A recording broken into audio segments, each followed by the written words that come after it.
আমি নৱদ্বীপ্ত সাংস্কৃতিক সংঘ থোৰাজানৰ 37 সংখ্যক আমি বলিষ্ঠ নিবেদন শ্ৰীকৃষ্ণ ৰাসলীলা আমি অহা 5 আৰু 6 নৱেম্বৰ দুদিনীয়া কাৰ্যসূচী আমি উদযাপন কৰিব লৈছোঁ আৰু এই ৰাসলীলা ভাগ এবাৰ আমি এই অনুষ্ঠান ভাগৰ প্ৰতিষ্ঠাপক সাধাৰণ সম্পাদক প্ৰয়াত দীপক কুমাৰ গগৈদেৱৰ সোঁৱৰণত অনুষ্ঠিত কৰিবলৈ আমি আগবাঢ়িছোঁ। আমি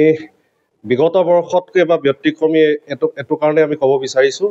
আমি এই বৰ্ষত 15 বৰ্ষৰ তলৰ যিসকল শিশু আছে এটা নিশা আমি শিশুসকলৰ দ্বাৰা আমি ৰাস মঞ্চস্থ কৰিম আৰু দ্বিতীয় নিশা আমি জ্যেষ্ঠসকলৰ দ্বাৰা প্ৰায় 45 বছৰ ওপৰৰ প্ৰায়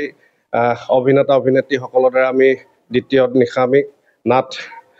মঞ্চস্থ কৰিম। আমি বৃহত্ত থোৰাজানবাসী বৃহত্ত অঞ্চলবাসীক আমি